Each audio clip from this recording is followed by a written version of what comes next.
തൃപ്പൂണിത്തുറ ചൂരക്കാട് വെടിക്കെട്ട് അപകടം നടന്ന ഒരു മാസം പിന്നിട്ടും മജിസ്റ്റീരിയൽ അന്വേഷണ റിപ്പോർട്ട് സമർപ്പിക്കാതെ സബ് കളക്ടർ. കഴിഞ്ഞ ഫെബ്രുവരി 12-നാണ് രണ്ടുപേരുടെ മരണത്തിനിടയാക്കിയ വെടിക്കെട്ട് അപകടമുണ്ടായത്. തൃപ്പൂണിത്തുറ പുതിയകാവ് ദേവീക്ഷേത്രത്തിലെ ഉത്സവത്തിനായി എത്തിച്ച വെടിമരുന്നുകളാണ് വാഹനത്തിൽ നിന്ന് ഇറക്കുന്നതിനിടെ അപകടമുണ്ടാക്കിയത്.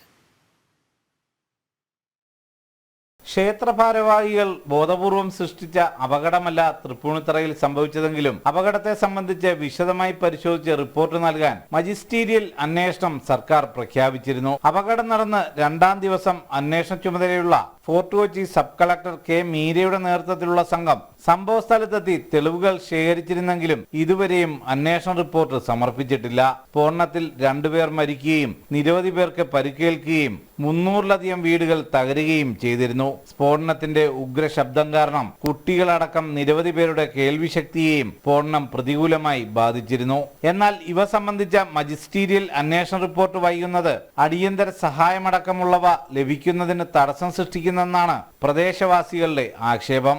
സുധീഷ് ഗോപാൽ, ജനം, കൊച്ചി.